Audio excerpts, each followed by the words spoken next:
সুপ্রিয় দর্শক, আসসালামু আলাইকুম। আপনাদের সবাইকে স্বাগত জানাচ্ছি এখনকার আলোচনা। আপনাদের সঙ্গে আছি আমি সিরাজুল ইসলাম। দর্শক, খুবই বড় খবর আছে। ডোনাল্ড ট্রাম্প ঘোষণা করেছেন হরমুজ প্রণালী থেকে তিনি অবরোধ তুলে দিয়েছেন এবং তিনি একই সাথে বলেছেন এই খবরে চীন ব্যাপক খুশি হবেন এবং চীনের প্রেসিডেন্ট শি জিনপিং ডোনাল্ড ট্রাম্পকে পেলে তার সাথে বড় রকমের কোলাকুলি করবেন। এরপরে আমেরিকা এবং ইরানের মধ্যে নতুন করে আলোচনা অনুষ্ঠানের জন্য পাকিস্তান থেকে উচ্চ পর্যায়ের একটা প্রতিনিধি দল ইরানে গেছে। সেই প্রতিনিধি দলের নেতৃত্বে রয়েছেন পাকিস্তানের সেনাপ্রধান ফিল্ড মার্শাল আসিম মুনির। পরিস্থিতি যখন এমন, মানে হরমুজ প্রণালী যখন খুলে দেওয়ার ঘোষণা দিচ্ছেন প্রেসিডেন্ট ডোনাল্ড ট্রাম্প এবং পাকিস্তান থেকে সেনাপ্রধান সহ বিরাট উঁচু পর্যায়ের একটা প্রতিনিধি দল যখন তেহরান সফর করছেন আলোচনা অনুষ্ঠানের জন্য, তখন কি মনে হচ্ছে যে সমস্যার সমাধান হতে যাচ্ছে? তাহলে কি মনে হয় যে একেবারেই শান্তি প্রতিষ্ঠা হয়ে যাচ্ছে খুব শিগগিরই? যার কারণে ডোনাল্ড ট্রাম্প বলছেন তিনি যুদ্ধবিরতির মেয়াদ বাড়ানো নিয়ে ভাবছেন না, যুদ্ধ বরং খুব শেষের কাছাকাছি। সুপ্রিয় দর্শক, এই প্রশ্নগুলো নিয়েই এখনকার আলোচনা। আশা করি আপনারা সবাই শেষ পর্যন্ত সঙ্গে থাকবেন। আর ভিডিও ভালো লাগলে লাইক, কমেন্ট, শেয়ার করবেন এবং চ্যানেলটি সাবস্ক্রাইব করে সাথেই থাকবেন। আপনারা চ্যানেলটি সাবস্ক্রাইব করলে এই চ্যানেল দ্রুত আরও অনেক বেশি ছড়িয়ে পড়বে মানুষের মাঝে, কারণ আপনারা দেখবেন এবং আপনারা শেয়ার করবেন, তাহলে মানুষের মাঝে ছড়িয়ে পড়বে। ইরান এবং মধ্যপ্রাচ্যের বা আন্তর্জাতিক খবরাখবরের অথেন্টিক নিউজ পাওয়ার জন্য আপনাদেরকে এই চ্যানেল সাবস্ক্রাইব করার একান্ত অনুরোধ জানাচ্ছি। দর্শক, চলুন মূল আলোচনায় চলে যাই।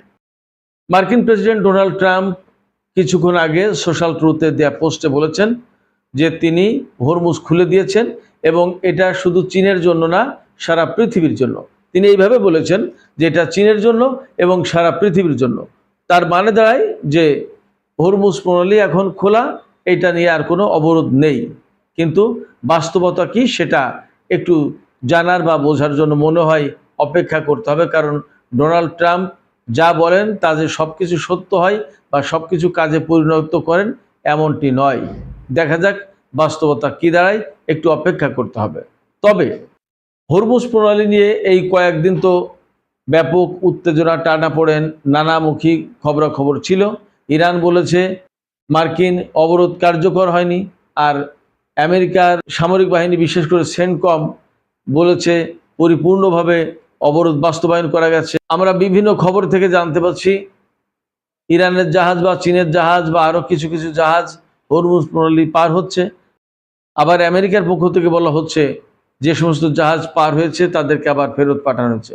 আসলে বাস্তবতা কি সেটা যাচাই করা বেশ কঠিন। তবে হরমুজ প্রণালীতে যে খুব বেশি একটা মার্কিন অবরোধ কার্যকর হয়নি তা মোটামুটি বোঝা যাচ্ছে।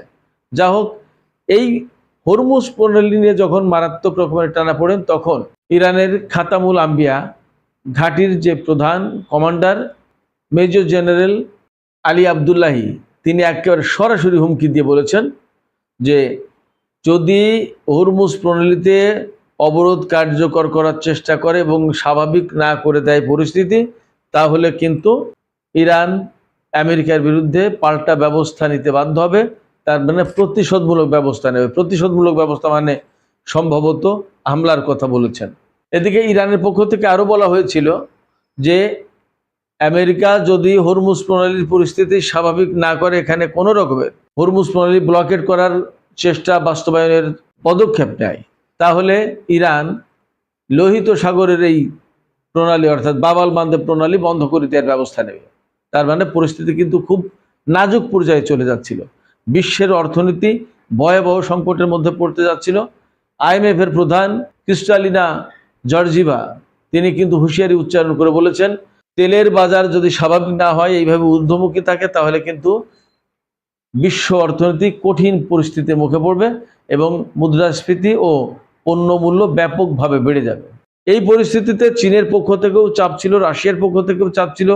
পৃথিবীর সমস্ত দেশ ডোনাল্ড ট্রাম্পকে দোষী সাব্যস্ত করছে এই ক্রাইসিস তৈরি হওয়ার জন্য এবং তার কাছে হরমুজ প্রণালী একেবারে স্বাভাবিক রাখার জন্য সবাই আহ্বান জানিয়েছে। শুধু তাই না, আমেরিকায় তার বিরুদ্ধে ব্যাপক বিক্ষোভ, শোভাযাত্রা, সমাবেশ হচ্ছে। মার্কিন রাজনীতিবিদরা, কংগ্রেসম্যান, সিনেটররা তারা বিভিন্ন রকমের পদক্ষেপ নিচ্ছে এবং একটা বড় পদক্ষেপ আছে এই মুহূর্তে, ইসরায়েলের কাছে যাতে এই আমেরিকা বোমা এবং বুলডোজার বিক্রি না করে সেই জন্য বার্নি স্যান্ডার্স একটা প্রস্তাব তুলেছেন এবং সেই প্রস্তাবের পক্ষে ভোট দেওয়ার জন্য অনেক সদস্য জড়ো হচ্ছেন। তার ভিতরে ডেমোক্র্যাট দলের সিনেটর পিটার ওয়েলস তিনি যোগ দিচ্ছেন। সেক্ষেত্রে ডোনাল্ড ট্রাম্প প্রকৃতপক্ষে ব্যাপক চাপের মুখে আছে। এই অবস্থায় ডোনাল্ড ট্রাম্প কি বলছেন তার টুকরো টুকরো খবর যদি আমি আপনাদেরকে জানাই তাহলে বুঝতে পারবেন যে ডোনাল্ড ট্রাম্প আসলে কোন পর্যায়ে। ডোনাল্ড ট্রাম্পের হরমুজ প্রণালী খুলে দেওয়া সম্পর্কে আল জাজিরা যে শিরোনাম করেছে, ডোনাল্ড ট্রাম্পের সোশ্যাল ট্রুথে যে পোস্ট দিয়েছেন সেই পোস্টের বরাত দিয়ে আল জাজিরা বলেছে হরমুজ খুলে দেওয়ার ঘোষণা দিলেন মার্কিন প্রেসিডেন্ট ডোনাল্ড ট্রাম্প। ব্লুমবার্গ পত্রিকার বরাত দিয়ে পাকিস্তানের ডন পত্রিকা খবর দিয়েছে যে যুদ্ধবিরতি 2 সপ্তাহের জন্য বাড়তে পারে। এই বিষয়টা মোটামুটি ইরানের পক্ষ থেকে চিন্তাভাবনা করা হচ্ছে, কারণ দুই পক্ষের মধ্যে আলাপ আলোচনার একটা পরিবেশ তৈরি করার জন্য এই যুদ্ধবিরতির মেয়াদ বাড়ানো দরকার। যুদ্ধবিরতির মেয়াদ শেষ হবে কিন্তু 21 এপ্রিল। তবে ডোনাল্ড ট্রাম্প বলছেন 2 দিনের মধ্যে আলোচনা শুরু হতে পারে এবং আমরা পাকিস্তানে যাবার ব্যাপারে আগের চেয়ে অনেক বেশি আগ্রহী। তিনি এও বলেছেন যে আমরা আসলে যুদ্ধবিরতির মেয়াদ বাড়ানোর বিষয়টা ভাবছি না, যুদ্ধ শেষ হওয়ার খুব কাছাকাছি এবং আমরা আশা করছি ভালো একটা চুক্তি হবে। Donald Trump New York Post পত্রিকাকে বলেছেন আগামী 2 দিনের মধ্যে কিছু একটা ঘটবে এবং সেটি হবে পাকিস্তানে। তিনি ওই পত্রিকাকে বলেছেন, পত্রিকার সাংবাদিকদের বলেছেন যে আপনারা সেখানে থাকতে পারেন। তারপরে আবার তিনি বলছেন আমি আপনাদেরকে সেখানে থাকতে বলছি কেন জানেন? সেখানে কিছু একটা ঘটবে। যদি কিছু না ঘটে তাহলে কেন আমরা একটা দেশে যাব? ডোনাল্ড ট্রাম্প ফক্স নিউজকে আবার বলেছেন যুদ্ধ শেষ হওয়ার খুব কাছাকাছি অবস্থায় রয়েছে। তো এরই মধ্যে যুদ্ধবিরতি বা যুদ্ধের অবসান অথবা আমেরিকা ও ইরানের মধ্যে সম্ভাব্য চুক্তির ব্যাপারে পাকিস্তানের পক্ষ থেকে ব্যাপক তোড়জোড় চলছে এবং এর অংশ হিসেবে পাকিস্তানের সেনাপ্রধান ফিল্ড মার্শাল আসিম মুনির ইরান সফরে গেছেন। তার সাথে রয়েছে উচ্চ পর্যায়ের একটা প্রতিনিধি দল। এই প্রতিনিধি দলে সদস্য হিসেবে রয়েছেন পাকিস্তানের পররাষ্ট্র মন্ত্রণালয়ের প্রতিনিধিরা, তারপরে নিরাপত্তা সংস্থার লোকজন, এরপরে টেকনিক্যাল এক্সপার্ট। তার মানে হচ্ছে যেহেতু পরমাণু ব্যাপারে একটা আলোচনার কথা রয়েছে সেক্ষেত্রে সম্ভবত এই সমস্ত ব্যাপারে এক্সপার্ট এই টিমে রয়েছেন। আমেরিকার পক্ষ থেকে কিছু প্রস্তাব তো দেওয়া হয়েছে, সেই প্রস্তাব নিয়েই মূলত পাকিস্তানের এই প্রতিনিধি দল ইরানে গেছে এবং ইরানের পক্ষ থেকে আগেই বলা হয়েছে, ইরানের পররাষ্ট্র মন্ত্রণালয়ের মুখপাত্র ইসমাইল বাকাই তিনি বলেছেন যে আমরা জানি যে পাকিস্তানের একটা প্রতিনিধি দল আজকে আসবে ইরানে এবং তারা মূলত আমেরিকার কিছু বার্তা পৌঁছে দেওয়ার জন্য আসবে এবং সেগুলো নিয়ে ইরানি কর্মকর্তাদের সাথে পাকিস্তানি প্রতিনিধি দলের আলোচনা হবে। তার মানে দাঁড়াচ্ছে আমেরিকার পক্ষ থেকে যে মেসেজগুলো দেওয়া হচ্ছে সেই মেসেজগুলো নিয়ে পাকিস্তানি প্রতিনিধি দল ইরানি কর্মকর্তাদের সাথে আলোচনা করবেন। সেখানে টেকনিক্যাল কোনো ব্যাপার স্যাপার থাকতে পারে, এই জন্যই টেকনিক্যাল এক্সপার্টদেরকে পাকিস্তানি প্রতিনিধি দলে রাখা হয়েছে। পাকিস্তানি প্রতিনিধি দলের সাথে আলোচনা যেটা করবে ইরান, তার নেতৃত্ব দেবেন পররাষ্ট্রমন্ত্রী আব্বাস আরাকচি। পাকিস্তানি প্রতিনিধি দলকে ইরানে স্বাগত জানান আব্বাস আরাকচি।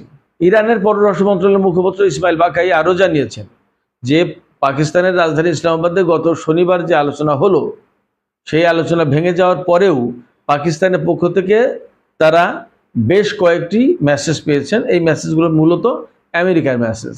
তো এখন এই যে আলোচনা হতে যাচ্ছে, এই আলোচনা আসলে কি হতে পারে এবং কি কি বিষয় নিয়ে মূলত আলোচনা হবে, এতে পরিষ্কার বোঝা যাচ্ছে ইরানের ইউরেনিয়াম এনরিচ করা, ইরানের পরমাণু কর্মসূচি, এ সমস্ত বিষয় নিয়ে আলোচনা তো হবেই, ইরানের ক্ষেপণাস্ত্র কর্মসূচি ইত্যাদি ইত্যাদি। তারপরে হরমুজ প্রণালীর ভাগ্য কিভাবে থাকবে, ইরানের উপর থেকে নিষেধাজ্ঞা প্রত্যাহার, ইরানের সম্পদ জব্দ করা রয়েছে এই পর্যন্ত, আমেরিকা যত সম্পদ জব্দ করেছে সেগুলো ফেরত পাওয়া, তারপরে ক্ষতিপূরণ, অনেক রকমের ব্যাপার আছে। এই সমস্ত বিষয় নিয়ে আলোচনা হবে। তো সেখানে সবচেয়ে বড় যে প্রসঙ্গটা সেটা হচ্ছে পরমাণু কর্মসূচি। সেই ব্যাপারে ইসমাইল বাকাই বা ইরানের পক্ষ থেকে যে বক্তব্য দেওয়া হয়েছে সেটা হচ্ছে এই যে ইরানের পরমাণু কর্মসূচি এবং ইউরেনিয়াম এনরিচ করা এটা একদম প্রশ্নাতীত ব্যাপার, এটা নিয়ে কোনো আলোচনা হবে না। আলোচনা একটা ব্যাপার হতে পারে যে ইউরেনিয়াম কত মাত্রায় সমৃদ্ধ করবে ইরান, এইটা নিয়ে হয়তো আলোচনা হতে পারে, কিন্তু এই রকম কোনো আলোচনা হবে না যে ইউরেনিয়াম একেবারে এনরিচ করতে পারবে না ইরান, বন্ধ, এমনটা না। মজার ব্যাপার হচ্ছে রাশিয়ার পররাষ্ট্রমন্ত্রী সের্গেই ল্যাভরভ তিনি কিন্তু সুস্পষ্ট করে বলেছেন ইরানের ইউরেনিয়াম এনরিচ করার অধিকার একেবারে মৌলিক অধিকার, এটা অবভিয়াস, এটা কোনোভাবেই বাদ দেওয়ার কোনো সুযোগ নেই, এটা তাদের অধিকার। এই অধিকারের প্রতি রাশিয়ার সমর্থন আছে। তার মানে আলোচনা যাই হোক না কেন, আমেরিকা যাই বলুক, রাশিয়া কিন্তু ইরানকে সাপোর্ট দিয়েছে এবং ইরান তো আগে শক্ত একটা অবস্থানে আছেই। ফলে আমেরিকা যদি আলোচনা করতে আসে, শান্তি আলোচনা বা যুদ্ধবিরতির আলোচনা বা যুদ্ধ অবসানের আলোচনা, তাহলে ইরানের পরমাণু কর্মসূচি এবং ইরানের ইউরেনিয়াম সমৃদ্ধকরণের অধিকার মেনে নিয়ে আলোচনা করতে হবে। এবং আমরা সবাই বুঝি যে ইরান এই অবস্থানে থাকবে, যার কারণে আগের আলোচনা ভেঙে গেছে। সেই জায়গা থেকে ডোনাল্ড ট্রাম্প যখন বারবার বলছেন যে আমি হরমুজ খুলে দিলাম এবং 2 দিনের ভিতরে একটা আলোচনা হতে যাচ্ছে এবং বড় একটা ডিল হতে যাচ্ছে, বিরাট একটা ভালো কাজ করছে আসিম মুনির, তিনি ইরান গেছেন আসিম মুনির এবং তিনি বড় কাজ করছেন, এইরকম যখন কথা বলছেন তখন বোঝা যাচ্ছে হয়তো আমেরিকা ইরানের এই অধিকারগুলো মেনে নেওয়ার প্রশ্নে মত দিতে পারেন। দেখা যাক পরিস্থিতি কি দাঁড়ায়। তবে ইসরায়েলের প্রধানমন্ত্রী বেনিয়ামিন নেতানিয়াহু কি বলেন সেটা একটা ব্যাপার। এর আগের দিন যে আলোচনা হয়েছে পাকিস্তানে, সেই আলোচনায় ইরানের পক্ষ থেকে এরকম বলা হয়েছে যে সেই আলোচনা প্রায় চুক্তির কাছাকাছি পৌঁছেছিল, কিন্তু নেতানিয়াহুর এক ফোন কলে সবকিছু শেষ হয়ে গেছে। এই প্রসঙ্গে নেতানিয়াহু এবার কি করেন সেটা একটা দেখার ব্যাপার। তবে এ ব্যাপারে তুরস্কের প্রেসিডেন্ট রজব তাইয়িপ এরদোগান তিনি কিন্তু একটা কথা বলেছেন। তিনি বলেছেন ইরান এবং আমেরিকার মধ্যে সম্ভাব্য যে যুদ্ধবিরতির আলোচনা বা যা হতে যাচ্ছে তা যেন কোনোভাবেই ভেঙে না দিতে পারে, নস্যাৎ না করতে পারে, তা নিয়ে যেন কোনো নাশকতামূলক তৎপরতা চালাতে না পারে ইসরায়েলের প্রধানমন্ত্রী বেনিয়ামিন নেতানিয়াহু, সেই ব্যাপারে সবার সজাগ থাকা দরকার। তার মানে নেতানিয়াহুকে নিয়ে সন্দেহ আছে। তবে মনে হচ্ছে আমেরিকা হয়তো ইরানের সাথে কোনো ভালো প্রস্তাব দিতে যাচ্ছে, দেখা যাক। ইরান হয়তো খুব সহজে ছাড়বে না, অনেক কিছুর ব্যাপার স্যাপার রয়েছে। বিশেষ করে ইরানের সর্বোচ্চ নেতা থেকে শুরু করে প্রায় 3-3.5 হাজার লোকজন হত্যা করা হয়েছে, তার ভিতরে 180 জন ইরানের বিভিন্ন বিশ্ববিদ্যালয়ের প্রফেসর এবং স্টুডেন্ট রয়েছে। এছাড়া 750 থেকে 900 প্রায় শিক্ষা প্রতিষ্ঠান ধ্বংস হয়েছে, অনেক ক্ষয়ক্ষতি হয়েছে। এই সমস্ত ক্ষয়ক্ষতির কি পূরণ দেওয়া হবে এবং হরমুজ প্রণালীর ভাগ্য কি হবে, এরকম অনেক ব্যাপার রয়ে গেছে। দেখা যাক আসলে আমেরিকা বা ডোনাল্ড ট্রাম্প কতটুকু ছাড় দিতে চান, কত দূর যেতে পারেন। তবে দেখা যাক এই আলোচনা আসলে কোথায় গিয়ে শেষ হয়। সুপ্রিয় দর্শক, এখনকার আলোচনা শেষ করব। আপনাদের কি মনে হয়, আপনারা কি মনে করছেন বা ভরসা করছেন যে ডোনাল্ড ট্রাম্প যে বক্তব্য দিচ্ছেন সেই বক্তব্য তিনি কার্যকর করে হরমুজ প্রণালী খুলে দিচ্ছেন বা দেবেন বা দিয়েছেন? আবার এমন কি মনে হচ্ছে যে আসলেই পাকিস্তান এমন একটা আলোচনা হতে যাচ্ছে যেখান থেকে 2 পক্ষ যুদ্ধ একেবারে স্থায়ীভাবে অবসানের একটা চুক্তিতে পৌঁছাতে পারবেন? কি মনে হয় আপনাদের মতামত কমেন্টে জানাতে পারেন। আর ভিডিও ভালো লাগলে লাইক, কমেন্ট, শেয়ার করবেন এবং চ্যানেলটি সাবস্ক্রাইব করে সাথেই থাকবেন। আপনাদের সবাইকে অনেক অনেক ধন্যবাদ। আল্লাহ হাফেজ।